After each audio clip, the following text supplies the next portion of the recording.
I'm good. I'm ready. All right. Here we go. We're recording in 5, 4, 3, 2,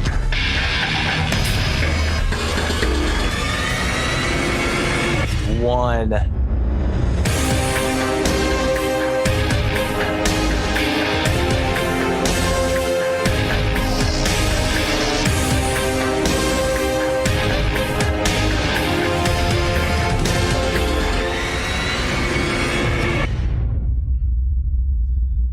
What's up, everybody, and thank you for joining us on this episode of All in the Delivery, episode number 35, coming at you right here. And guys, we're going to switch things up this episode, okay? We're going to be introducing a new segment to you guys, okay? But before we do that, let me introduce to you guys the voice of the podcast here, my co-host. That's right, you know where. Down in West by God, Virginia. Fuck. Luke, how's it going, buddy? Well, that new thing with that getting the American dream excited, baby. No, I've been watching a lot of Dusty Road shit that I wanted to fucking do. I hadn't done the American dream impression in a while, but no, work has been busy. It's been, we've had a lot of, I don't know if it's, stimulus rolling still, taxes, whatever, but we've been, the flow is, the tidal wave is still going. We're very busy, and I'm off in a couple of weeks, and I'm looking forward to it. There you go. I think it's a little bit of both. Yeah, it is. I think you got the stimmies rolling, you got people's taxes rolling, like it's a perfect storm. Spending, bro. Yeah, and we're just getting slammed. It is a perfect storm indeed. Yeah, I've had no 9-5 the entire week. What's funny to tell people too is that when you tell people, think about, we've been going with this. So last March was when the quarantine, the flatten the curve, when we really first officially got underway. So from March 2020 till, present time, yeah, the lightest that most people have been, if not everybody, the lightest anybody's been was Christmas time. Seriously, like we might have been working 6 days a week. I think you did as well. I know I did too. But I was working like 8 hours a day. Barely anything. And I think that was like that with you and for most people I saw. And that's wacky to think about. In the last 13 months, the lightest anybody has been Christmas time. Dude, that's true.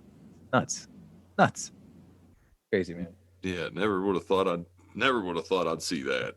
Or say that, right? Yeah, right. But guys, here, I want you guys to do me a quick favor, okay? I know everybody's listening right now. You may be at a stop. Listen, pause the episode, all right? And in the description of the episode, there's a link.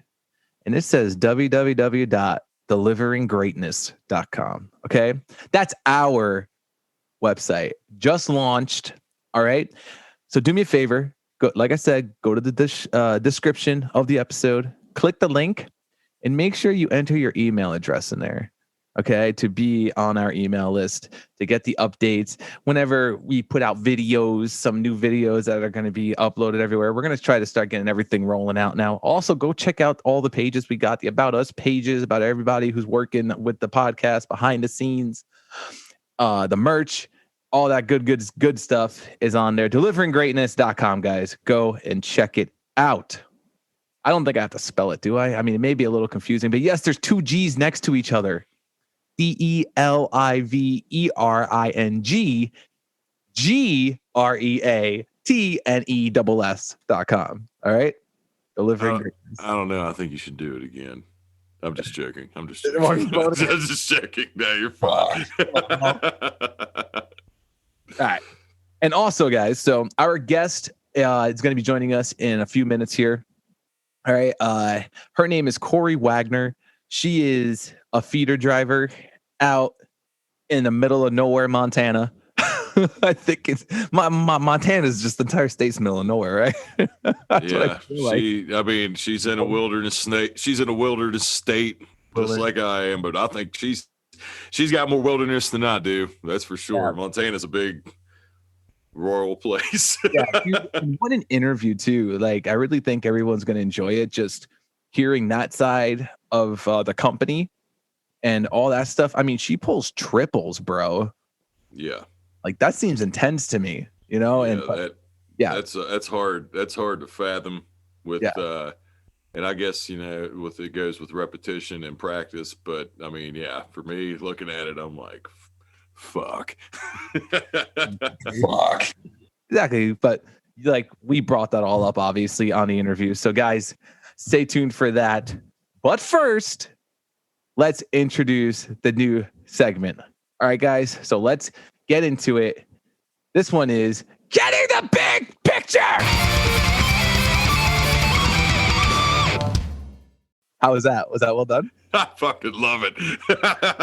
And now I'm ready. I feel like just that little bit, it's like a jolt. It's like a jolt to get me ready to rock. And I feel I'm fucking, I'm good. I'm ready. For those of you that didn't understand, it's called Getting the Big Picture. Okay. I'm just kidding. I'm not going to play that again. And it's a lingo term for people that are in our under our banner with the company. Yep. You guys understand it, but that's So first, picture this. Luke, take this one away. Well, it was a sad day yesterday, and when you hear this, it'll be a few days. But we lost DMX. I think I don't know all the details. I think I don't want to get into. I know he had a heart attack too. With I think it was something with. I think I think it was he OD'd. He had a heart attack and has been in bad shape, and he ultimately ended up passing away, which a huge blow for. I mean, people might not look at me and think I'm like I don't. Hip hop, I love metal and I love classic rock, but I've always enjoyed a lot of rap. But I don't. I mean, I'm a rocker more than anything. But I listened to a lot of DMX. I mean, when DMX was big, it was right when I was, I was in high school, and I listened to him, listened to plenty of DMX, and I just what was great yesterday was. I was seeing people because I'm what you would either call an elder millennial or a young Generation X. I think that's right, Dave. Gen X was before the millennials. Yeah. So we're it's a weird fucking kind of age group. So I'm seeing people yesterday posting on Facebook, and I'm hearing people. DMX was playing all over the place. I was seeing people that were like 45-year-old like soccer moms in their minivan. Just talk like, yeah. Do you hear DMX dog barking, kids in car seats? I don't give a shit. It was awesome. It was awesome. And I was like, dude, that just shows you how, but it's funny because it's like, you see, you don't used to, because we were all kids then. And I'm saying that I'm not 45 either. I'm not selling myself. I'm not that old yet, but, not to say 45's old, but I'm 36. I don't want to give myself extra years, but it was awesome seeing fucking how much love DMX. And it fucking just, it sucks what happened no matter what the circumstances, and thoughts and prayers to his family, his kids. His music will live on forever, but what a loss. R.I.P. DMX. Well said, Luke. Well said. And so, secondly, picture this, okay? Tattoos are now allowed with the company. Tattoos are now allowed with the company. Finally. I mean, you would think it was going to be, you thought once they did the facial hair thing, it was coming. It was coming. It was just a matter of when instead of if. That's right. That's right. But for you, I know you got that one. Do you have any tattoos on your arms or anywhere like visibly showing that you could, like? Yeah, I got one that's up here on my forearm. Oh, okay. So, but if you have your uniform on, can you see that even unless you roll your sleeve up a little bit? Yeah, if it's a hot day. Well, that's what I roll my sleeves up to the like it's. I look like I'm wearing a fucking cutoff, man. But I don't have any tattoos. But I'm glad that they lifted that. Oh yeah, and I mean, there's many people too, even guests we've had on that have tattoos. You know, on their all over the Misty, for example. Yeah, right. You know, she's fully tatted. You know, there's plenty of people that we've had on that have tattoos that work for companies. Plenty of people, I'm sure, at every one of our centers that have tattoos. And you know, in some centers, yeah, it was a little more lenient and it was a little more relaxed, and they didn't really care. You know, the center manager didn't really care. You know, and then there were some centers where you had to cover them up with with an armband or something. You know, we had and that would play into a lot of, you know, that can also create problems, which is and I'll get to that in a minute, but this is also why it's so good that they got rid of this, because you mentioned Misty. So I remember her saying, you know, that she caught a little heat because remember she said she had posted pictures. that's right. And there was I don't even think that was drivers from her building. I think that was just drivers that saw her on Instagram and was like, hey, this woman showed taking pictures and posting them on the internet, and she's got tats. So I think like that also, I didn't like, you had that. And then even within your own building, I can say that from where I'm at, is that there, you know, it also will create a rift of, they may put somebody they may not get along with management, or somebody, you know, they butt heads, and they'll tell them to cover up a tattoo, but then somebody else that, you know, maybe not causes any trouble or keeps it be, maybe they won't tell them to do it, and then it gets brought up, and then shit, you know, there can be a rift between it. Brings it's glad I'm just glad that the shit finally passed, because it's been long overdue. Absolutely. I agree. Yeah, like I just think of people like had to wear long, like before they even said the stuff with the sleeves. I can remember, like, I'm not talking about with the sleeves. I'm talking about where they had to wear long sleeve shirts and pants if you had tattoos on your legs. Yeah. So yeah, like I remember them saying that before. Then I forget when they kind of let you say, well, if you have one of those sleeve things that, you know, like football players wear, that you see, or with basketball players wear on their arms, you can pull that up on like your forearm or whatever.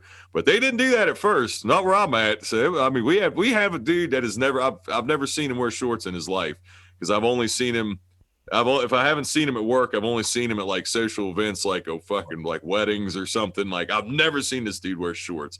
And I asked him one time why, and he was like, I got tattoos on my legs. I was like, fuck, man. I was like, that's just restricted. With that said, I just want to say, the company, Big Brown, we applaud you. Yeah, you're not going to get, you might not get too many praises sent from us that way, but yeah, you finally, you did good. You did good. I don't want to say finally, you did well. Right.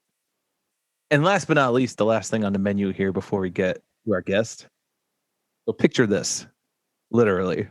Picture this. I can't believe you said last thing on the menu of all fucking things to say, but go ahead. Have you seen the picture of the BBC just going around that someone delivered somewhere, Luke? Well, I made it I didn't make an all-out video about it, but I did make some Insta stories, and I'll say it. You know, I gave a parental advisory warning on my Insta stories before, you know, I want to give people a few hours, because I know this might make some people uncomfortable. And there may be some people out there, Dave, that don't know what a BBC even is, because maybe there might be some people that don't know porn lingos. But that the BBC, if you do the math here, folks, that, geez, I mean, why do I always got to be the one to say this shit? That stands for black. Yeah, there you go. Right? See, you did that where it sounds edit, because I would have said the full out. You know, I don't know what. I'm at the point of no return, man. I've talked about assholes dragging on the ground here. So where it can't go, it can only go up, but fuck. Yeah. Yeah. So I just, to give you guys a visual, this thing is probably about 5 feet long. Pretty up. And it's up. Yeah, the picture I had to cover the poor dude's face because I didn't want that poor bastard to, in case people would like want to show it to their friends. This poor guy who I have no idea who he is, just have his face next to this huge fucking penis statue. Yeah, but dude, shout out to Mosier. Mosier was like, like everybody was like, oh, I wouldn't want to deliver that. It's like, I fucking want to deliver that. Like, you want to find out where it's going, first of all. Why does it not surprise me that came from his fucking building? Dude, he gets all the good. Why does that not surprise me? All these good pictures. I swear it fucking doesn't. Like anybody else would have said, I probably would have been more shocked if it would have came from anyone else. But it's when Brad sent that, I almost thought, man, you guys get some fucked up shit down there. Oh shit! I mean, fuck, dude, that's wild. I mean, I'm not going to go into what I'd get on my Instagram feed, but it was fucking like I was like, "There's no way somebody's using that thing as a sex toy." Dude, it was huge. Well, that was what was funny was I had a reply, and this was the vulgar part that ear muff it for those if you don't want to hear this and mute it if you have the kids in the car, but which or you have it on a sound bar, but. I'd say with this thing, it would be somebody could play skee ball with if somebody's using this thing as a sex toy, you can play skee ball with their vagina. And somebody replied to the Insta story and said, or their asshole. So then I said, you know what? We're not going to discriminate because like we had that one story of that couple where the two dudes got in an argument over the COD with the dildo. So I was like, okay, fine. I was like, we're not going to discriminate, but I was like, that would kill somebody. I was like, that's death. There's no way. I was like, but anyway, but it just comes up when you have something like that come out of nowhere. Like I said before, like those things, like shit like that just doesn't fall from the sky. And it's like that was one of the most funny. That'll probably be the funniest fucking thing I've seen delivery wise. Oh my god, I can't believe we're showing size of that thing. Well, there it is. I didn't realize we were going to show it, but there it is. Oh my god, I cannot believe the shit people order, man. First of all, that barcode label that they put on for the E-Reg. Okay. Those labels are pretty big too, regardless. All right. Look at this in comparison, that label with the entire statue. I thought he was about to give a description here, but I mean, there's not really. What do you say? What can you say? I mean, that just is one of those things that it's like, I've seen some weird shit before, but I think that probably takes the fucking cake, man. I don't think I've ever seen a giant penis statue get shipped. Well, if there's been one shipped, it's never busted open and I've never seen it. It's never been through the E-Reg before either, huh? Good God. How big it is. Good fucking Lord. All right, guys. So listen, let's move it on here to our guest. Like we said earlier, I know you guys are going to enjoy this one. It's the first feeder driver for the company that we've had on, and we enjoyed it. So guys, here is our interview with Kori Wagner. This interview is brought to you by you guys, our Patreon subscribers. That's right. With our patrons in our corner, we can reach our goals and continue delivering greatness. We would like to thank Tony, Fernando, Andrew, Nate, Max, Clement, Sam, and Ryan for your continued support. And guys, if you want to see what all the buzz is about, go to patreon.com/AITDpod. That's patreon.com/AITDPOD to sign up today. Hey guys, thank you for joining us here. Our guest today, let me tell you something, okay? Our guest has been with the company for almost 7 years now, okay? She never liked having that black cloud over her shoulder, so she's now driving feeders all through the Northwest from Montana to Washington. She's also a bodybuilder and loves to compete.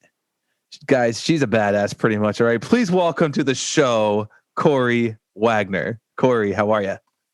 Good. How are you? Good. Thank you for joining us. Thank you. Thank you very much. Shit, I was muted there. Sorry.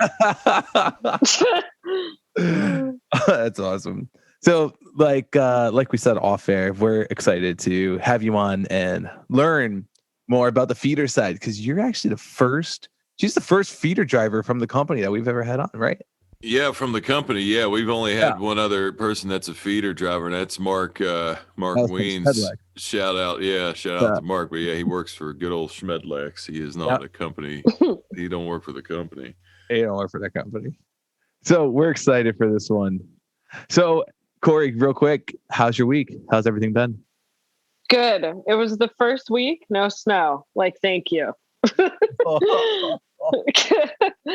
Yeah, you know, we were in I mean, that's one thing Luke and I have even talked about too, just planning to get you on and all that is a lot of the shit that you post on your Instagram when you're working, it's snowing, highways are backed up, you're throwing chains on those trail like you're just throwing, like, do you throw the chains on the trailers too? Or is it just a tractor?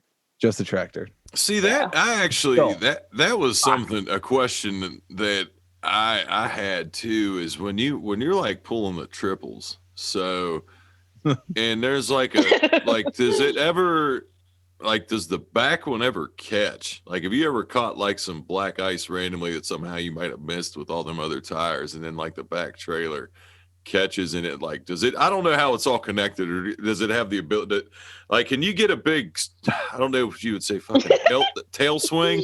You don't say tail swing with pulling 3 semis, but do you understand what I'm saying? Like, if the wiggle, the wiggle, wiggle. Does that make a shift? Because God, that just makes me think.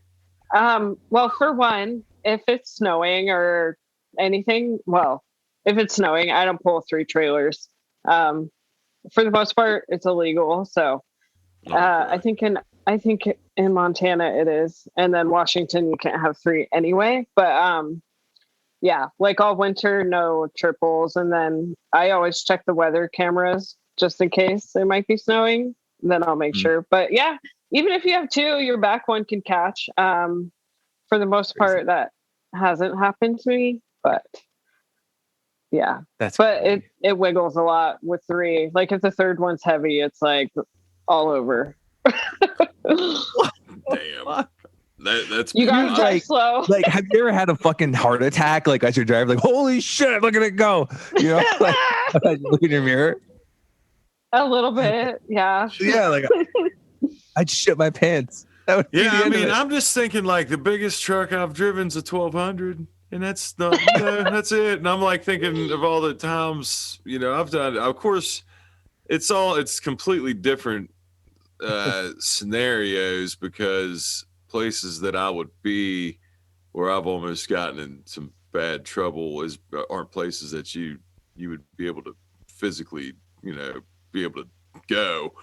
Because it's you know what I mean? But it's still like, I couldn't imagine that was another, like with the chains, because I'll tell a quick story. I don't know if I told this on the podcast or not. I said it on an Instagram a while back. Maybe I did, Dave, but this is when my battery died and I about went off that fucking mountainside. I didn't have chains on because I was mad. And I was, like, the area I was in, I knew I could get around a lot of it without chains. So I was going to the places I knew would be fine, and a lot of it was clear, because a lot of it I would be on the main road or a road that was treated. I didn't have to go. I was picking and choosing the side roads, or the haulers, quote unquote, as we call them here, and so I was moving pretty good, because they slow you down when you have them on, and so my diad was like at 60% or 50%. It wasn't even really that low, and it just fucking shut off, and I tried to get it turned back on. Nothing. I was in a place with no service. I was just huffing and puffing mad. I saw somebody when I was still like in the town part of this route, and I was like, how is Harder Hill? Harder Hill is in the sticks, and it's steep. It looks like it sounds. It's steep and it's twisty, and So they were like, "Oh, it's fine." So when I'm going up it and I'm pissed off, and it was clear, and it was like the last turn where I could have pulled off and like point of no return, it was still clear. So I'm just going, and it just starts getting worse and worse and worse. And like I'm making the turns, and I can feel the back going, but I'm like, I just gun it and pray no one else is coming the other way. But I thought like where I was at in the worst part was like where I really thought I was going to go backwards. I was like, I'm jumping out of this thing because I was going to go down a ravine into a bunch of pine trees, and fuck that. But I made it. And so they had put a pair of chains on this truck. The guy that is our air driver, he drives a 24-footer. There's a bag of chains. I'm assuming it's a new pair of chains. So my legs are wobbly. I mean, I'm so scared to death that I made it up there because I thought I was going to have to somehow call in from a landline somewhere that the fucking truck was over about. You know what I mean? So my God. I was a mess. I ripped that bag open and get those chains out for that 24-footer. And I was like frantic because I was like, what the fuck are these? This isn't right. And, but I remember how heavy they are. So that actually, I mean, I made it back down the hill with chains on. That was the end of that story. But kind of the question that I had was the chains for the 24-foot truck were pretty fucking heavy. So I was curious of the weight for what you got to put on for a semi. How exactly, how do you even put them on? Do you just drive over them, I'm assuming, or how does that even work? Like, do you throw them over the top and back up? Because I know you can't. I prop mine up, but obviously I'm not in a fucking, I'm just in a package car. So I have a board. My dog's growling. Sorry. So I don't know how heavy they are. They are heavy, and they're a little awkward to put on because my tire's here and my trailer's right over them, and shit is dripping on you, and you're like, right. And so obviously we're paid by the hour, but you want to get those on as fast as possible, just because I don't know, you want to get your chains on, you want to get up the freaking mountain. So I throw them over. And I have this thing, it's a pin puller, which is what releases the tractor from the trailer. Mm-hmm. So instead of driving backwards over my chains, which a lot of people do, I put my pin puller in between my tire and hook the link in between my duals, and then I can do the outside one. And then voila, I don't have to drive over them. And it takes me like 14 minutes to do 2 tires with an adrenaline rush. That's pretty good. 14 minutes just for 2 tires? Mm-hmm. Oh, no. So dude, like one chain on each side on the back? Yeah. Okay. Yeah, that's good. So it takes me around 10-ish with way smaller chains, and I have mine propped up. I literally just have a broken piece of like just a post, like a big wooden post, and I just stick it underneath of the inner tire and drive up. So I mean, yeah. So other people do that too. That's the way I do it, but yeah, like I said, mine are way smaller. So yeah, that's still 14 minutes is really good timing because that's probably about the same time as I would. Dave doesn't use chains. He don't know. He don't use those old school chains. You would be shocked how foreign those things are to people. Not a lot of people use those things. People even ask me, it never fails. Someone in the chain up area is like, what do I do? And I'm like, excuse me? Why are you driving a truck right now in Idaho and you're asking me how to chain? Like, no. Yeah, especially one of those things. Holy shit. I mean, have you ever watched the show Highway Through Hell? I forget what channel it was on, maybe Discovery. Probably a couple of times, I'm sure. Is it like a trucking show? Yeah, it's called the Coquihalla Highway, and like I think it's in like Vancouver. It starts or somewhere in Canada, and I mean they were just showing, like they would show these guys that would go down, and they would call it going barefoot without chains on. That's what they were calling it up there, and but it was just like you could hear like people would say like it's people don't want to get out. It's warm in their cab. And then you would see their truck like over the mountainside. It's like, yeah, I mean, it's better than that, but shit. They've saved me a lot. They've definitely saved me a lot. No, see, I use chains, but they aren't the chains like you guys use where it just wraps around the entire tire. Like we literally get like single chains and then we got to stick it through the one hole in the rim. Quick chains. Okay, is that what they call them? That's what we have too, but I always break them. Well, right, and they got like a little tab, they got like a little clip, and then you got to clip it down and make sure you don't put it through the hole that has the valve stem for the tire, because then fuck that, because you're gonna blow out. But yeah, it still blows my mind though. How the fuck do you guys? Because you get more snow or as much as we do. I still don't know how you guys don't have actual tire chains up there like that. But well, in the state of New York, it's illegal to drive with chains like down the highway or anything like that. It would be. yeah, right. So you know, but there was like, you know, a couple times when like it's snowing just snowing like crazy outside, and they called all of us off the road, and you know, there was a tractor trailer that couldn't make it up the hill. The tires are just spinning and that shit ain't going nowhere. You know, and then like it's like another driver in front of me and then another driver behind me. Or no, it was a driver in front of me and then it was me, and we're sitting at the bottom of the hill waiting for the tractor trailer just to make it up, and he ain't going anywhere. And then I was like, "Oh, dude, fuck that!" I threw the chains on right there in the middle of the road as there's a line, line of people just coming, like piling up behind us. I threw it on, and there wasn't anybody coming down the hill, dude. I just straight floored it up the hill. The tires are going and shit. And they're starting, there's more cars starting to come over the hill. Now I'm like flashing my lights because I'm in their lane to pass this tractor trailer that's just sitting there as their tires are spinning and it's just not moving, man. That was the one time I drove with chains on the actual road. I'll have to just for the newbie drivers, or shout out to Bianca, because this is the greatest, one of the best terms we'll ever have for the cradle babies. I had one time when it was bad, and I was still we had the manuals, had the standards, and I used to get my foot caught because I wear size 14, and I've always worn shit stomper boots. Like I have either duck boots or steel toes, so I've got big ass fucking boots on. And I was coming up with these I had the chains on, and I remember when I went to shift from first gear or to second or whatever, maybe second to third, I can't remember. And my foot got caught, and I stalled out.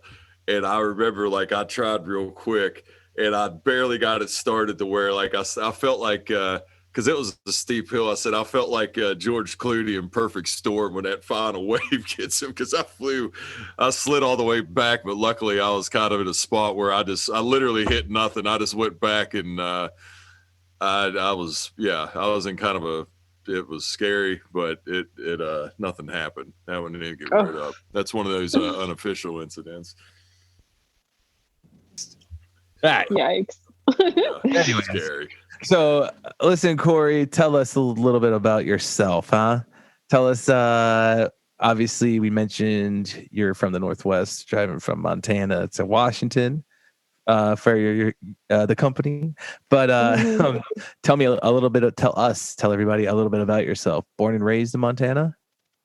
No, I was born south of Sun Valley, Idaho, which is just a ski resort town. So I grew up in the middle of nowhere, kind of. I lived there until I was 18. And then I moved to Boise to go to Boise State University. And I lived there. Well, I went to school for 5 years because I failed a couple classes. And so I did the 5-year plan too. Yeah. Oops. Sorry, Mom. And then, so I lived there for 10 years. And then the company, I guess, moved some runs to Missoula. So I followed one up here. So so you said 7 years. How old were you when you started with the company? Oh my gosh. I'm 31, so 24. don't make me do math. Yeah. Well, more importantly, it's not more importantly. I just wanted to know because you said Boise State because I'm hoping you went to some football games because I love looking at that blue turf. I went to a couple. Nice, yeah. Not very many. I will, on a quick side note, I will say this as far as picking games, Boise State has been one of those teams that it's like the sword and the stone. If I bet against them, they beat me, and if I bet on them, they just fuck yeah. That's neither here nor there. I love that blue turf though. So tell me, how did you get started in the company? Did you know somebody to get yourself in there, or? Yeah, so some guy I was dating was just like, because I liked working out, obviously, and I was working part-time at a gym, and he's like, well, if you want another job, they're starting a day sort, so go apply. And so I did, and then I started loading trailers. Tetris. The person you were dating was working there at the time. That's how we knew. Yeah, on Okay. preload. Gotcha. So, do you still see him? Are you guys still together? No. Okay. All right. No, that was short and sweet. Yeah. Awesome. Luke, you look like you have something on your head. No, I was just going to ask, does he still work there? I mean, that's the last question. I didn't really go ask if you guys were together or not. I was just curious. Oh, well, where you're at now, right? Mm-hmm. Yeah. I don't know if he does. Well, preload. How many years or how many months? How long did you preload for? So I didn't do preload. I did the day sort. Or the day sort. Sorry. Yeah, I was thinking we had the preload. We had the morning shift and the evening one here, and that's it. I didn't think. Okay. So I did day sort for 3, 4 years, and then it was day sort and Saturday air. That 6 days a week. That Saturday air was always like, so would that be, so that would like, you'd have like so many, because when we did it, we'd have like maybe like 10 or 11 stops or something like that. I'd have like 20 max. Fuck. Damn, Dave, that sounded kind of like the soundbite, I feel like. But but I understand now hearing the story more of being like loading trailers in the day sort and working Saturday air. I get when you said you didn't want people telling you what to do because feeder, it does seem like there is way more freedom, or just I don't know if I don't know. I won't say freedom. I know obviously you got somebody to report to, somebody that's watching, quote unquote, but I just feel like the guys we have that work in our building, because if you're feeder, so I know it's different from freight. I always thought for the longest time freight and feeder were kind of the same thing.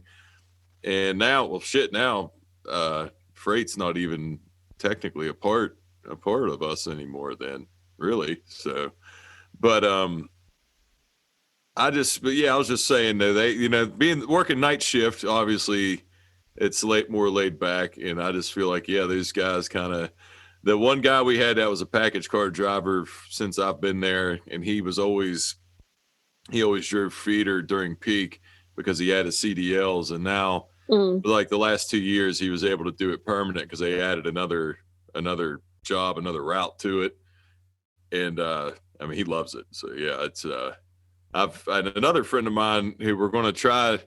I'm going to talk to him to try to get on here. A guy I played football with in college. He's in Baltimore, and he's a feeder driver, and he loves it. He was a package car driver for a long time too. So yeah, anybody I know that has done it or moved to it prefers it, definitely. So there's definitely a trend with it.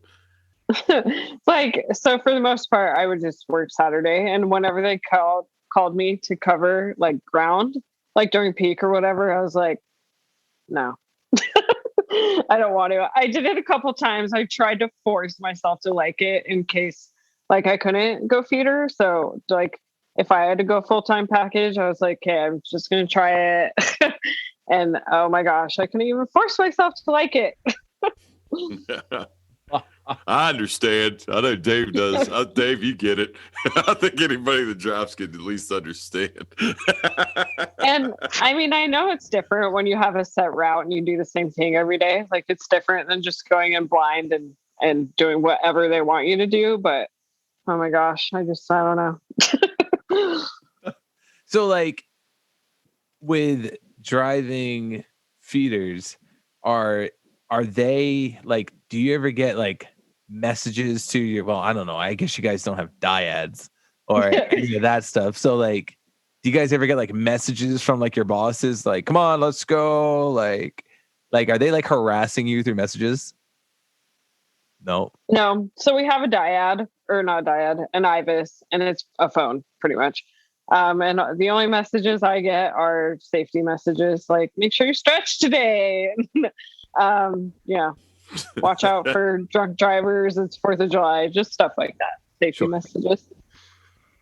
The message is so I'm curious. The message is telling you to stretch that day. Is it coming from somebody that's not in shape? I'm just curious. Considering that you're was it? I know when we said before, it was a body. It's still not. Figure. What was it called?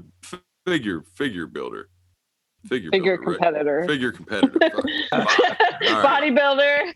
Bodybuilder, figure competitor. For like we said, for the lay person's term, for the people that don't work out, just say, I mean, I guess we'd say bodybuilder for the most part. They would understand, at least get it.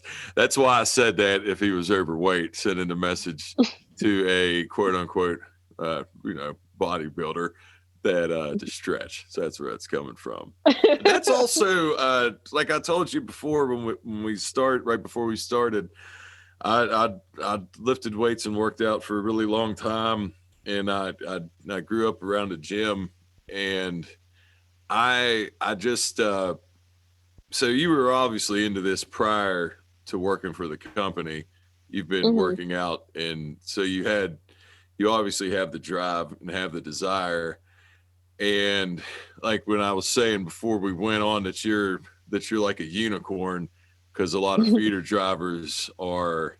And any feeder drivers out there, you can't get mad at me for saying this, because technically, Dave, we were talking about, cancel culture's out there. Technically, I could say if you put me on a body mass index with my height and my weight, I'm technically obese. So I'm allowed to fucking say it. You can't. I'm one of your own. But I'm saying most feeder drivers are hefty.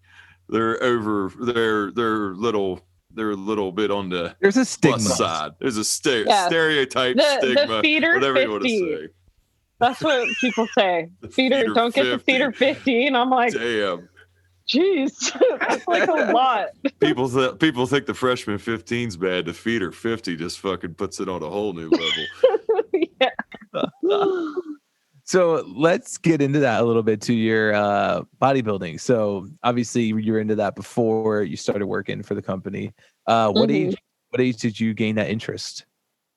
Like 22. Yeah. Like what brought you there? Well, I was working out consistently and eating right. Like I figured out how to eat. Young women, they don't know how to eat. And there's people like, oh, eat a salad, 1 salad a day and you'll be skinny. Shit like that is what I grew up with. So I went online and like found, I don't know, just fitness pages that are like, have oatmeal and egg whites in the morning and then have chicken and rice after your workout. And so I just started doing that stuff and working out and like realizing that food is not the enemy.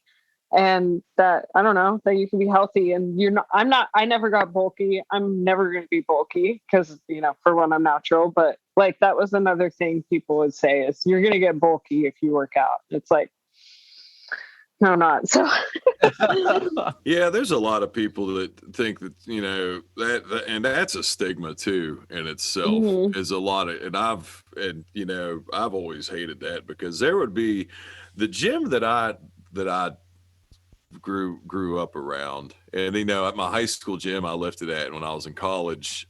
We had a weight room too, but like the gym that I was at when I was like 14 and I went to in the summers, and I just was always around. It was like it was, I don't want to call it a hole in the wall, but it would be, that gym was like the kind of gym that like Planet Fitness would hate. What they call it, the lunk alarm. Oh, because but we also had, there was a couple women that would be in there and that would lift weights, and I can remember, they would chalk up the backs, they'd do squats, they'd do all the shit and like, I remember like in there, and that, because I can remember being like younger or just hearing it, because you always heard, because people were like, oh, women shouldn't, like you said, get bulky, women shouldn't lift weight. Like there's a stigma bad with that. And what's funny is that it's like, it makes me laugh, because it's like who the fuck ever thought that they would be like, what asshole, obviously it was a fucking some man back in some day, what asshole said that like, oh, if women work out that they're gonna get bulky and not be attractive, right? Like, whatever that's the dumbest fucking concept you could ever fucking think of. But yeah, it came across somewhere. But yeah, I enjoy, I've always enjoyed, and I still, like I told you when I lifted, I'm not like a crazy loud person when I lift, but if people would scream beside me, it would just like, I would probably smile, because it would just take me back. It's just what I know. It's what I was around. And yeah, I don't know. It's people that just pick up and they're I'm talking about the guys. I'm talking about the guys that like look, that are the size. I don't know the guy's name, but the dude down in Miami, the UPS Hulk. Shout out to that man. Like a guy that's a monster. It had, like, I was thinking it had the 200-pound barbells coming out. And just, yeah, I mean, you're throwing that kind of weight around, you gotta, you can't just. I wonder if he listens to the podcast. I don't know. Come on, buddy. Come on. You know who you are. The Hulk down there. I'll just put it this way. The most I ever squatted, I broke a squat record at the university I was at. It stood for a long time, and I squatted 700 pounds. And when I put that 700 pounds up, I wasn't quiet. I mean, I'll just say that. Neither was anybody around me, because that was a football thing. But it was still, But if I'm like by myself, when I was lifting, I'd stay quiet. Like now with music, I used to never have music. And then once I discovered that, I just keep to myself. But it's been years. I'm not going to act like I've worked out recently. I'm But yeah, that dude's jacked. Yes. Yes, he is.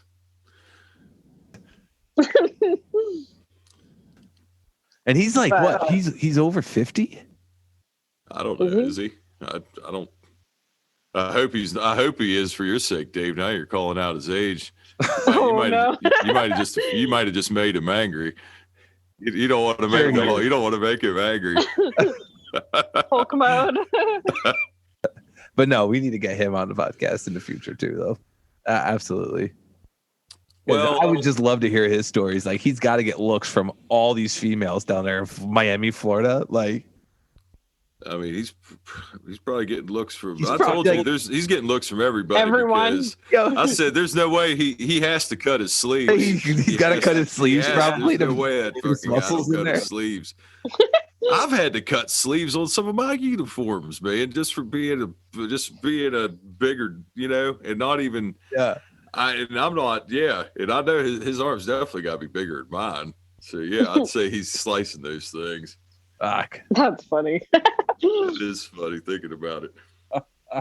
But that was the thing that I did want to ask. Like, so when you started doing feeder driving, and was it even a challenge for you to keep it going, or you were just so used to working out and you're passionate about it? Did it even phase you to work that shift and do that schedule? You know what I mean? To keep it up.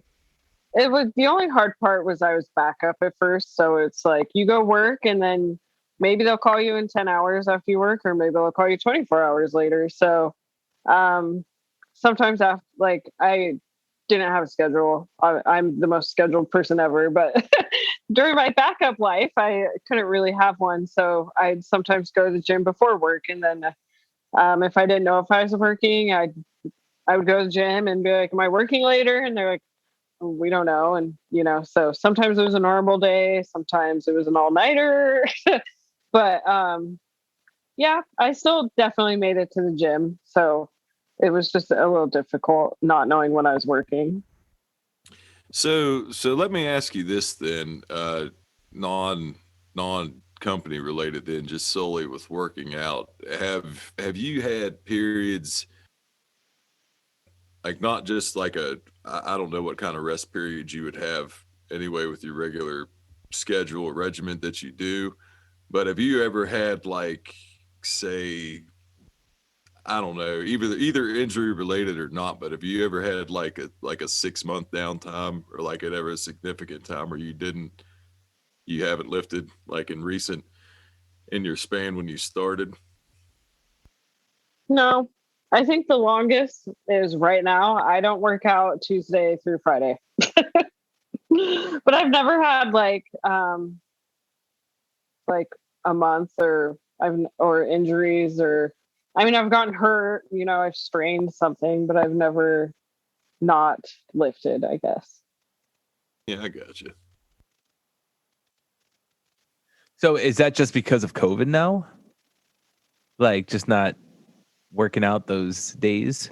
No, that's my work schedule. So let's see. I work from 4 p.m. to like 3 a.m. Mm-hmm. And not gonna go to the gym after work. I probably, no.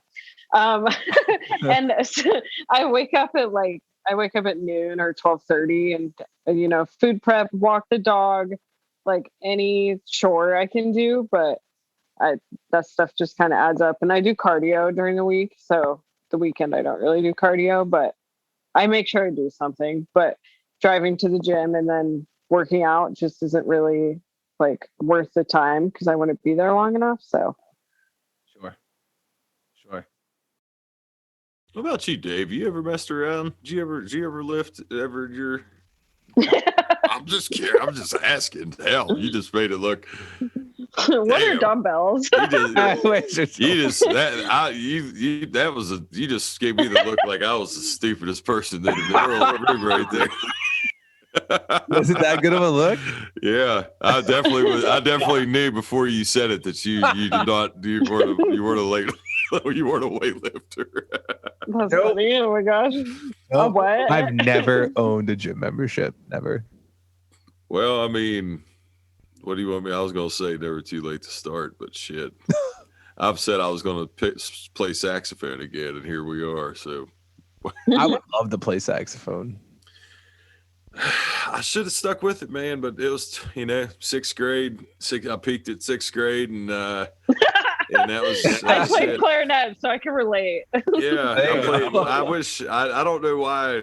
I know in high school I would have had to have stopped, and it wouldn't even have been because I played football, and they would have been like making fun. Like, I literally wouldn't have been able to do both.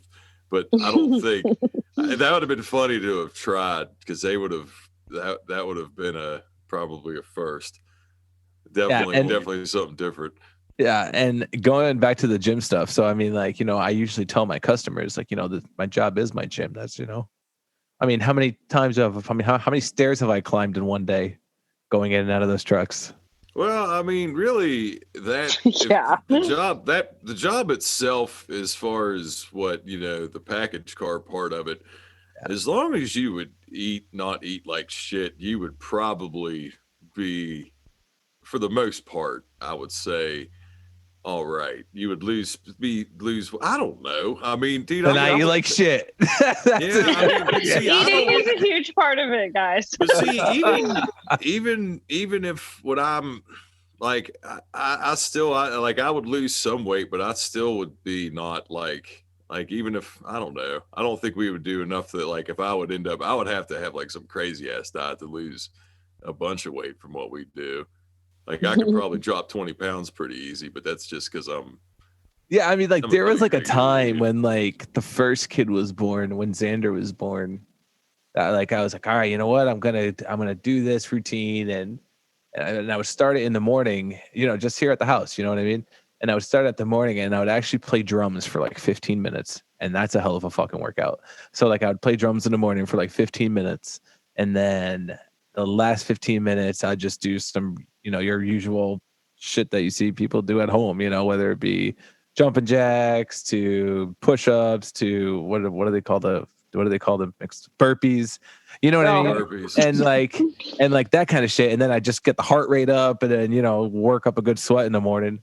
And I actually ended up dropping 22 pounds when I started that. No shit. Yeah. Yeah. And then we were playing, and then, the second kid was coming, and then I just gained that all back because I supported my wife's, cravings. Well, Ice cream. Yes. I mean, Taco if that Bell. was your first time, if that was your first time doing anything, you wouldn't have big results because when you first start to lift, that's the highest. That's the quickest. I mean, I'd say Kori would say the same thing. When you first lift, like I can still remember when I very first started, like actually seriously do it. My maxes with bench and shit went up fast. I don't know percentage wise. I feel like it's probably, but no, I don't know. I had a story one time when I was getting lazy. Shout out to Coach Crane, because I didn't want to. We were saying something about lifting, and I don't know, it was summer or whatever. And I was like, Herschel Walker. For those listening, I don't know if you know who Herschel Walker is, Dave and Kori. He was a Hall of Fame running back from Georgia. Guy was a genetic freak. Played in the NFL. Was a freak of nature. But he only did, like, his thing was he never really lifted weights. He just did push-ups and sit-ups and shit. But he was a genetic freak, So I remember I walked in. Coach Crane was he was a coach, and he was subbed. He would be at our school sometimes. So this day he was in there, and I can just remember the look he had when I was like, I can do push-ups and stuff at home because that's what Herschel Walker did. And he just gave me like the look, and he was like, "You really think you're Herschel Walker?" And I was like, "Well, yeah, that's a good point. All right, I'll fucking see you in the weight room." And then I just stuck around. I was like, "Yeah, that's true." I was like, "I'm not Herschel Walker." Darn it. Yeah, I was like, "Ah, shit." Oh. Shit. Fuck. That's good. But like nowadays I just lift children. That's my lifting. Well, I'll tell you, which isn't bad because the weight is constantly going up. So Gains. gains. Well, let me ask you, dude, because I mean now you've gotten a little bit of a routine, because I know normally I've seen it with most people when they have that second kid, that the stamina, are you feeling worn out, or are you back to normal? Worn out? Yeah. Because your sleep schedule there, when you were off those 6 weeks, dude, there was a couple times we came on podcasts, you were sitting like, you could tell you were all fucking discombobulated. Oh yeah. But you moderated the best in the game like always, but you could just see that you were tired. It's fine. It's fine now. The missus knows I got to go to work, so she usually won't bother me or wake me up unless it's like, both kids are just like crazy, but that only happened once, knock on wood. Hopefully it won't happen tonight now. But you know, if both kids are up, you know, obviously she can't handle both of them at the same time. It's like, oh, wake up, David. But yeah. But no, dude, it's good. It's good. It's good. There's something else that when you're thinking about it, because I got one for Kori here. Go ahead. Go ahead. So what is it like going through the competition?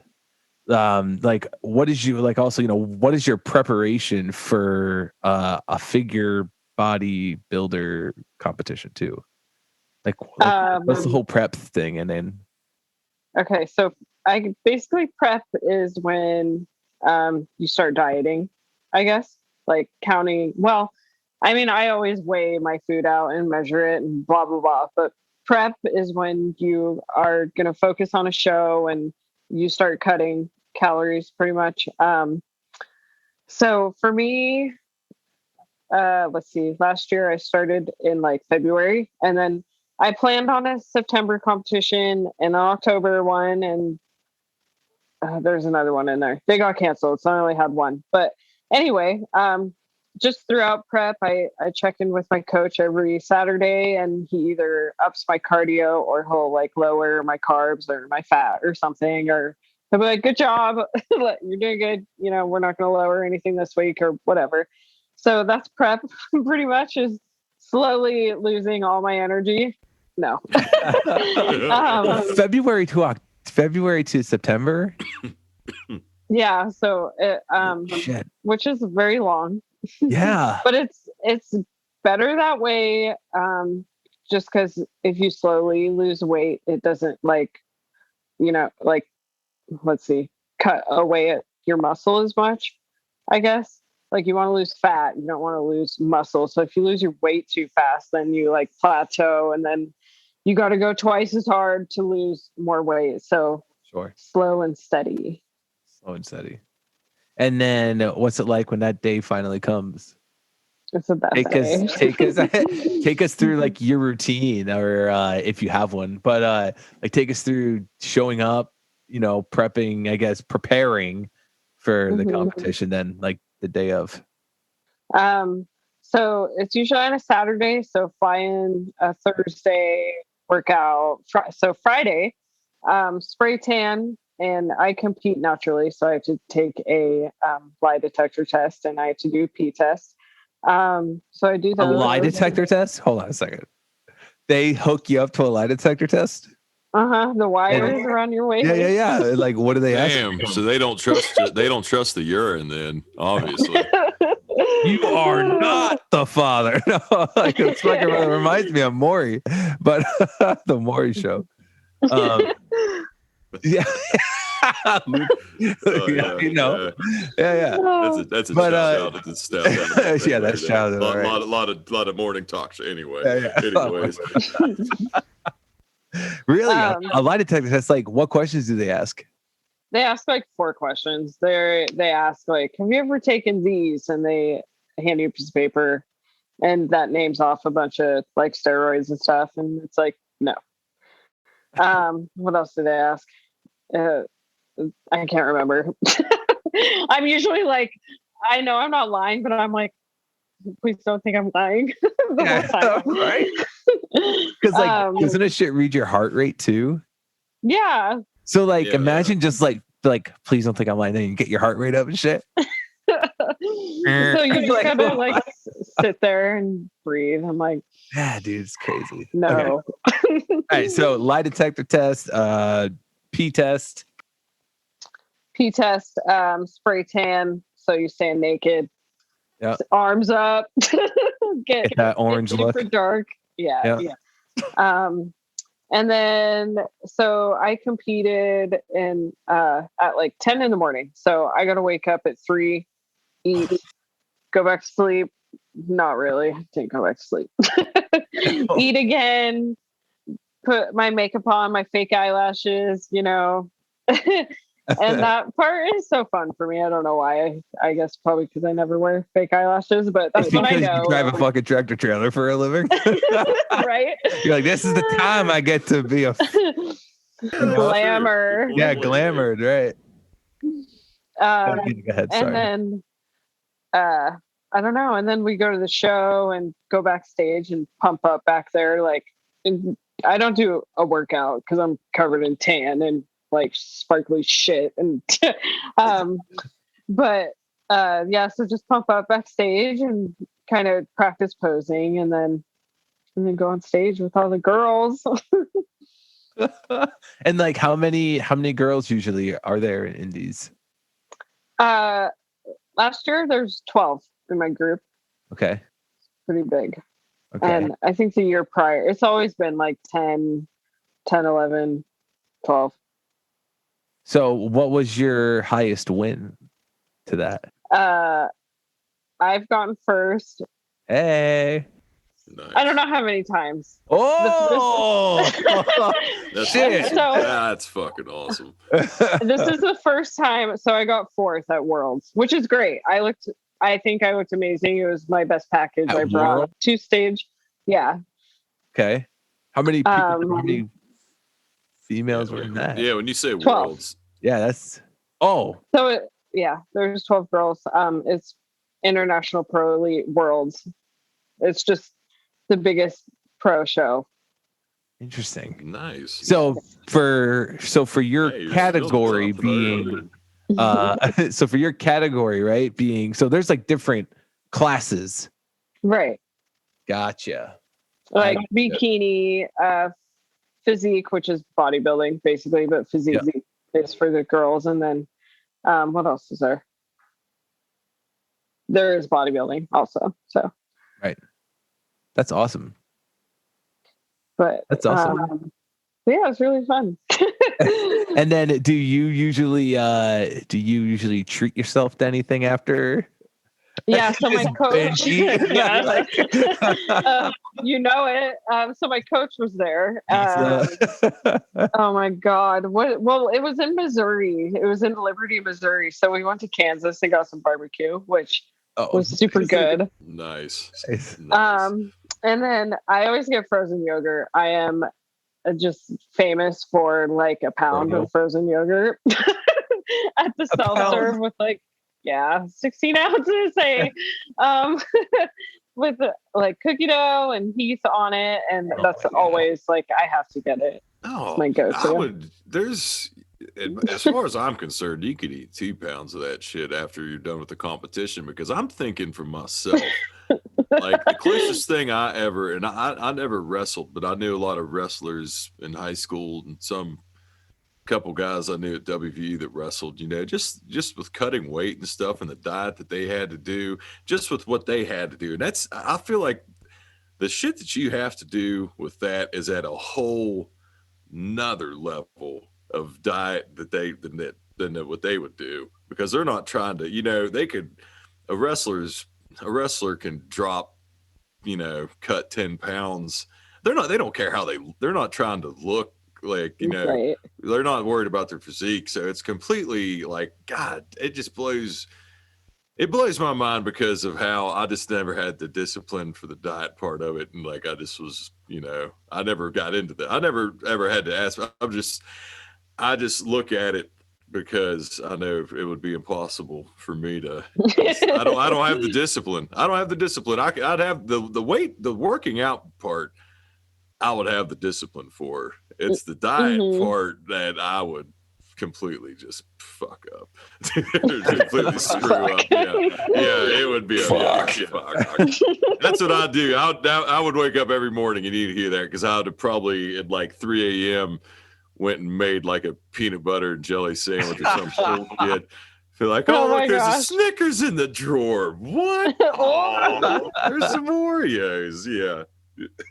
So like, what's the feeling at these competitions? Like, what's the energy in the room? Like, is it like, do people like, I guess what I'm trying to say is, how hard do people go for this?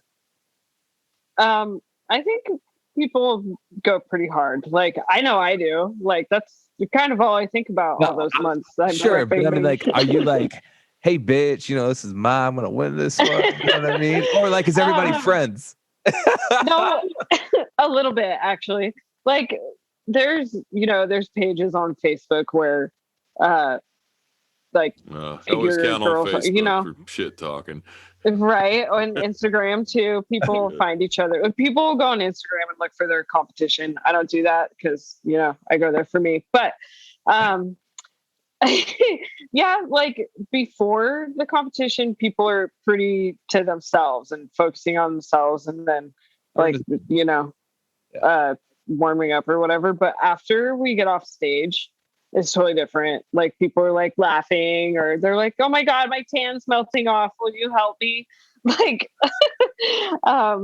so it's definitely, it is a friendly, like very supportive, what's the word? Atmosphere. And see that also, and this is a pure speculation on mine. That goes back to the diet regimen you guys have to maintain, because while you all keep to yourself, this is just me thinking out loud. Everybody's keeping to themselves. You guys have the competition and it's done, and you guys know that you're going to be able to have your cheat. You don't have to worry about if you want to eat a pound of ice cream. You can eat a pound of ice cream. So everybody in the back after is like just stoked and like thinking about like you're thinking ice cream. Somebody else might be thinking mac and cheese, just whatever, just mayonnaise, cheese in general, whatever. I don't know. Mayonnaise. Anything. I mean, whatever. I was just trying to think of something. That's funny. Yeah. Burger. Burger. So a lot of people, like, sometimes I go alone to my competitions, and that's how I make friends. It's because people are like, what are you doing after? And I'm like, I'm going to my hotel. And so, you meet people and go out with them, which is fun because I've made friends that way. And then when you go to future competitions, they're there and you have like a support system, I guess. Nice. Well, and you guys share the same, you also have the same passion for what you're doing. So that's obviously you guys you'd have plenty in common. So that's awesome. That's cool that you made friends, and I like that. That's awesome. Was there any inspiration in your life or like something you strive for, or is it just about having fun and enjoying these comps? There's this lady, Dana Lynn Bailey, but she's like she went to the Olympia and won physique, but she was just like feminine, but like rock solid. And I loved her look. And I was like, I want to look like that. So I think that was, one of my inspirations. Because when I started lifting, I was just like a skinny person. And I don't know. I wanted muscles and wanted to be strong and like look good and all that. But I think she was definitely my inspiration, one of them. That's awesome. Do you know much about Ronnie Coleman? A little bit. Ain't nothing but a peanut. I didn't hate to say, Dave, he was I think he did break Arnold's record for Mr. Olympian back in. I mean, he's been out. He's basically he trained way over the top, and he still lifts weights to this day. I think every day, but he's like he went so hard, his body, like he hobbles in on a cane, but still goes to the gym. Like he's still jacked, but like the man can barely walk. Like he was on Joe Rogan's podcast probably. I don't know. It was pre-COVID. Call it maybe like 2019. And like it's amazing because he still works out like pretty much every day. But he just But that guy, like I said, he went balls to the wall. Like he knows whatever. That just nobody trains like that and gets, he just went over the top. Yeah, in a cane. I hope I'm never walking with a cane. A cane. I feel like he just, just with the weight and he did, because like people like I was trying to think of other people, bodybuilders that I haven't seen like that are older now. I was trying to think of what was that guy's name, Jay Cutler, but I haven't seen Jay Cutler in probably 15 years, so I don't know what he's moving like now. I mean, Arnold's fine, but Arnold kind of, I mean, I don't know how many years Arnold even was a bodybuilder, but I mean, he's obviously known for it. He still moves around all right. Right. God bless him. So I have a question, and this Yeah. one, this one's just, I don't know. This one maybe a little. I mean, you don't have to answer it if you don't want to, but why is it that when you see these females in these competitions, okay, so because you said there's different there's different classes, and there's bodybuilding, then there's bikini, there's whatever it is, why do the women, some of them anyways, when they're like jacked and ripped and all that, why do some of the women decide to get implants? There were like reasoning behind this, or like, is it because like what? Breast implants? Yeah. So like, is wow. that just because they're into the bikini one and they gotta look good, or because obviously when you get ripped, there's your body fat goes bye. Yeah, right. Like, So, I just always wondered, I guess, just I don't know, fucking growing up, I don't know. I think so. I obviously some females just want them so they look better. And I know some have gotten them so the judges judge them because they're more proportionate looking. So that pretty much would probably be why, just to look more proportionate. But yeah. I don't know. I've just always wondered, Luke. All right, don't make fun of me. I mean, I guess you never, but you also weren't in the, you weren't in the weight room scene. Never been in a gym in my life. Like what? Yeah, that's what I get it. It's still, there's no such thing as dumb questions. So, I mean, sure there is. I'm saying that with the biggest shitty grin on my face. Yeah. No, we're good. I'll say plenty of dumb questions. I know. We're good. All right, so listen, let's get into the question of the week, Luke. So I don't know if you know, Kori. So we do this thing with the podcast, and we post a question of the week on the podcast page, and then our followers will respond to it, and we'll have some stuff to talk about. So the question of the week this week was, how high in the company do you want to climb? Example, you obviously have like preloader, local sort. Then you have package car driver, feeder, supervisor, etc. You just keep going up the ranks there, if you will. And I thought some of the answers were actually pretty interesting, Luke. I don't know if you've read any of them yet, but once you I saw the question, but I forgot to read. Dave put out a semi-threat out there, and after that, I was like, I'm going to wait for these. So no, I haven't seen any because I'm curious now. Yeah, my threat was, if anyone says supervisor, that I will chew them out on this podcast. You're getting kicked out. Yeah, semi-threat. So let me go through and start reading some. This one here is from the one and only Mr. Brad Mosier, UBM 239. Says, I don't even want to be a driver anymore. Why would I want to go any higher? That's okay. Okay, very good answer, Brad. Valid point. Very good answer. Valid point. Tito, the delivery guy, says retirement. And that's obviously the end of, that's the end game for all of us, I would assume. For all of us. Yeah. Legit answer. Legit. And there was actually quite a few of those too. Quite a few people I remember I read said retirement. The cowboy cardboard warrior says, I'm content at package car driver. Me too, buddy. Me too.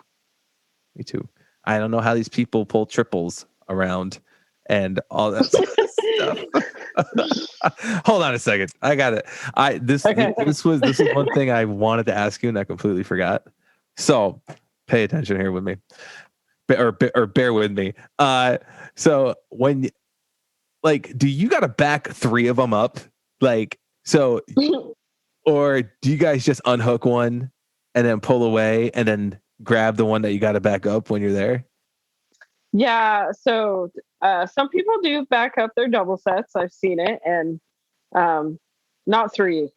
Yeah, because like I was wondering how would that work, or nobody even knows because no one tried it. Like, so like, does the back one move the same as the front one? Oh God, not sure. Maybe you know what I'm saying?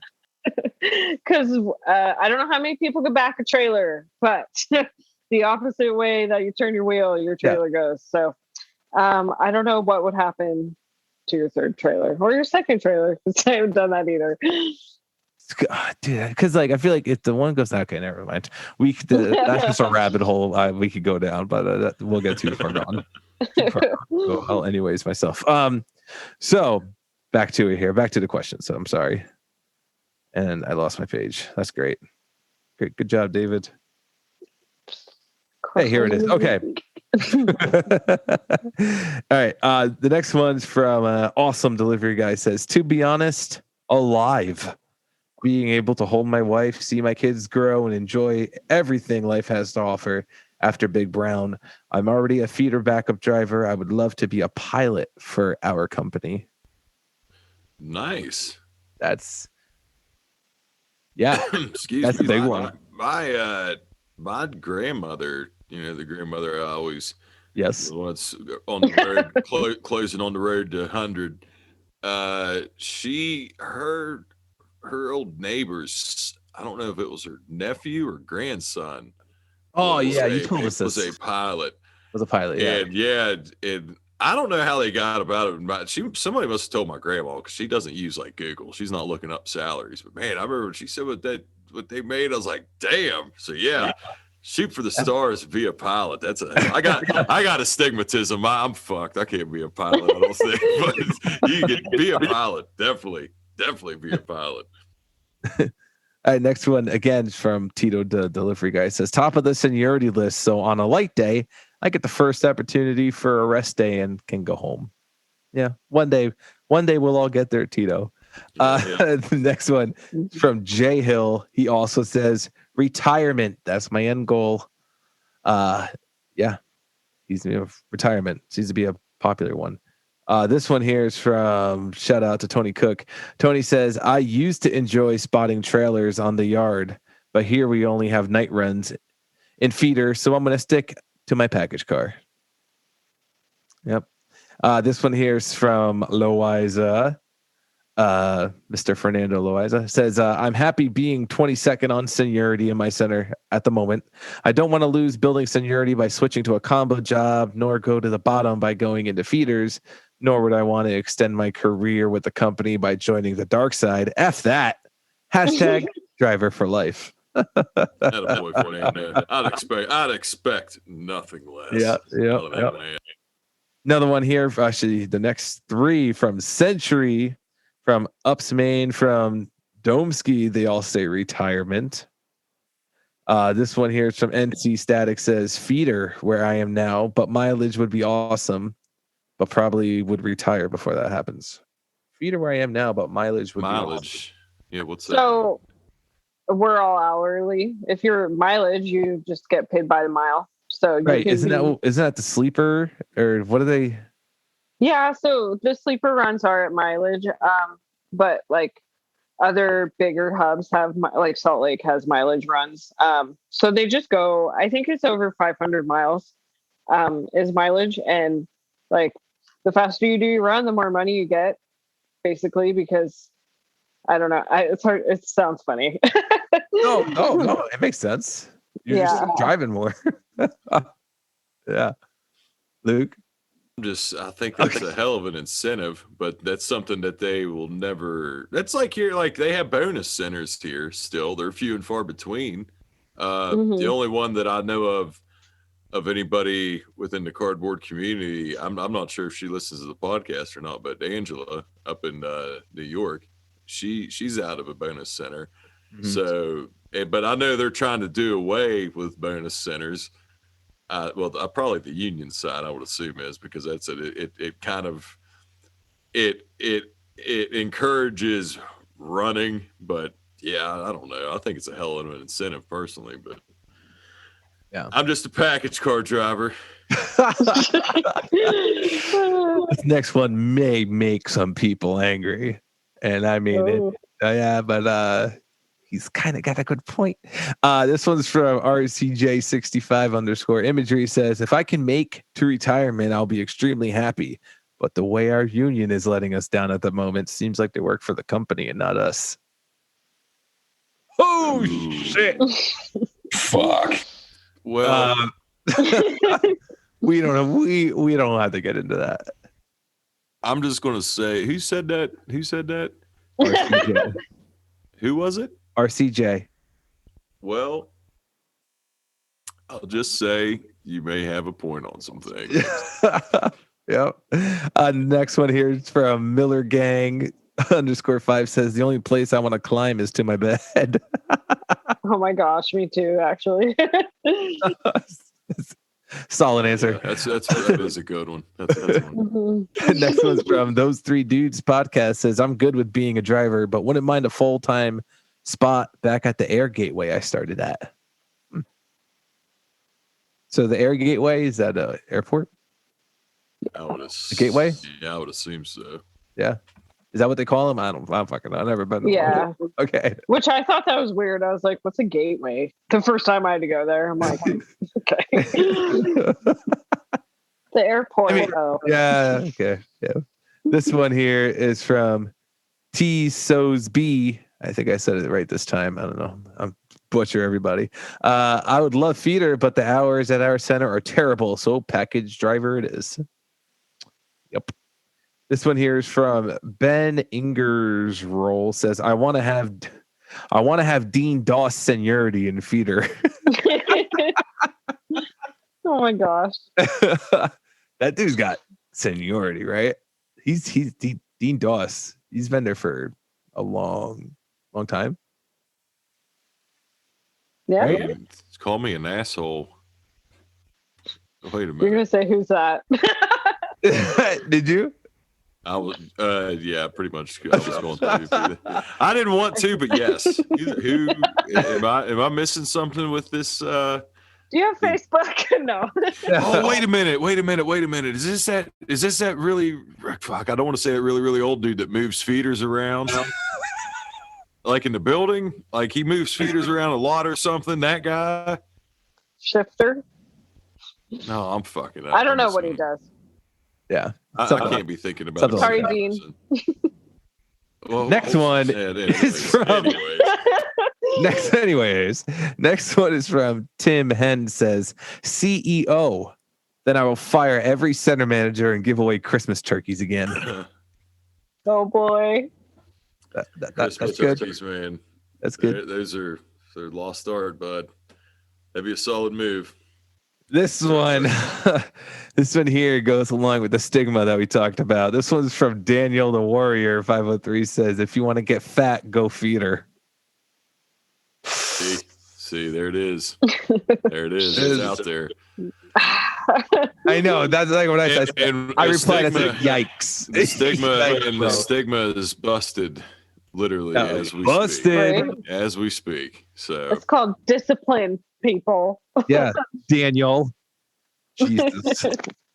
Hop onto YouTube and see how ripped our guest is, huh? She'll kick your ass. This next one is from this next one's from the Henry Film Co. Says, I had a center manager ask me if what the fuck? This is not English. I had a center manager ask me I'm assuming if I knew how to have a successful career at the company, to which I didn't have an answer. He told me, you leave on your time when you are ready, and you walk out of here standing up straight, not forced out due to injury. That is how far I want to go, on my time and walking out standing up straight. More than likely with a middle finger in the air. Fair enough. Fuck this place. 30 years, yeah. Next one. Is it 30 years? It's 30 years for feeder drivers too, right? It's the same. Yeah. Yeah. Okay. Next. I'm like, yeah. What, Luke?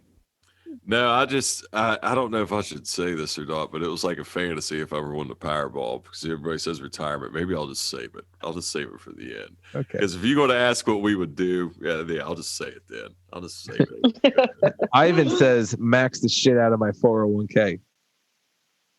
Okay. That's good. This one's from Shits. What the hell? Shitstagram says I'll draw the line at feeder. I feel like that's the most desired job here.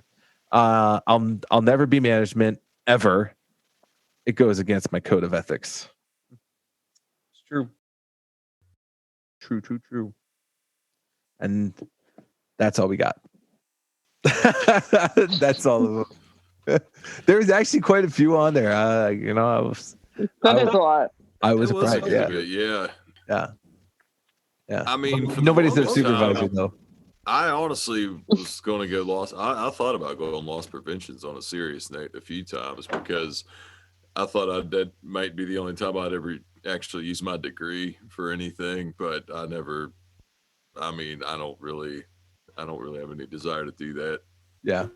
At this moment, but no, my little fantasy with it is if I would, when the Powerball the last time was like $1 billion. I was like, if I would win the Powerball and win $1 billion or something crazy, I mean, just an insane amount of money. And when I was doing this, I wasn't delivering on the route I'm on now. I was up in Morgantown, and there was a pickup I had at a car dealership, and it was a pain in the ass to get these. They would have a lot of overnights. I guess titles, I'm assuming what they were, just envelopes they would always have out. So they always had overnights and stuff. But I remember one time, it was just a bad day and stuff, and that Powerball was real high. And I was like, man, if I win the Powerball, I'm not going to tell anybody. I'm just going to come in here. And I had a 1200 at that point. It was a big truck. I said, I'm just going to come in here and I'm just going to side swipe every car in this lot and just be like, oh, geez. Oh, my God. I'm sorry. Just in the company. I was like, I wouldn't care how much damage it costs. I was going to, I thought to myself, I said, I will side swipe and it was a big car lot. I mean, I don't know if I would have been able to do it. I don't know if I'd have been able to destroy them all, but that was kind of my little twisted Powerball fantasy I would have. So if I wouldn't have Powerball, I guess look out. Just lawyer up now.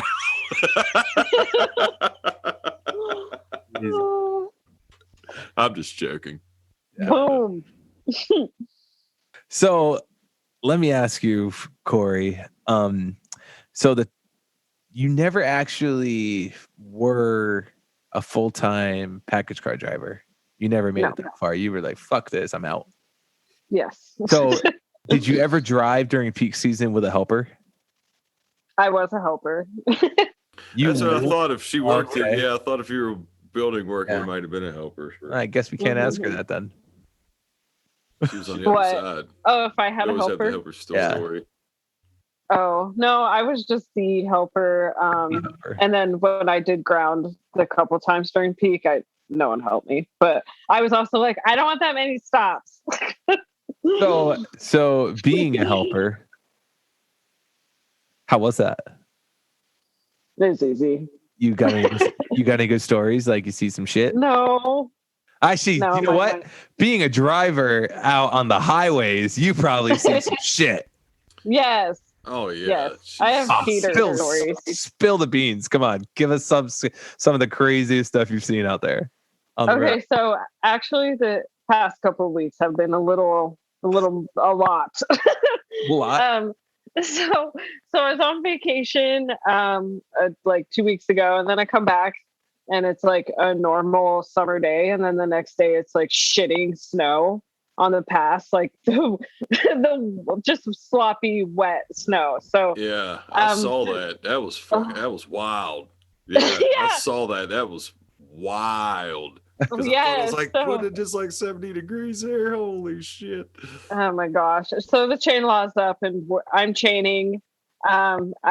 People blow the chain sign. They're like, oh, I don't need chains. I'm tough. And then they're at the top of the mountain. So spun out. So I always tell people like, I will never spin out. It's just scary because you're like unsafe on the side of the road trying to put chains on with, traffic going by. Okay. So I get to the top of the mountain just with my two, singles on each side and come to a stop because there's multiple trucks spun out. And then there's this like little Honda Accord getting pushed up the mountain by a police officer. And she ran out of gas in the fucking road. Oh, wow. Fuck. Yeah.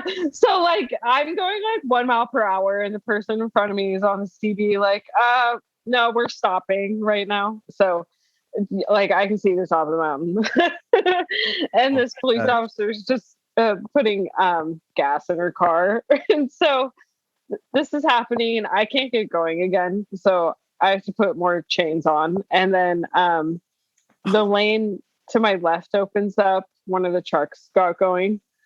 So US Foods is next to me, like scraping at the ground. And I'm in between my tires, like looking over and there's sparks flying up and stuff. And I've never been in that situation. It's just like very intense. Fuck. Yes. So I'm like, Jane, hurry, gotta get out of here. And I'm like, oh my God, there's sparks over there. And just like, whoa. Jesus Christ. So that was one night. That was and then one night. All right. And then let's see. So I got a dash cam, and then the one Friday I don't have it in my windshield. I'm like 10 miles away from my domicile, and there's a car on the shoulder, and I get in the left lane, and then this guy steps out and just throws something at my windshield.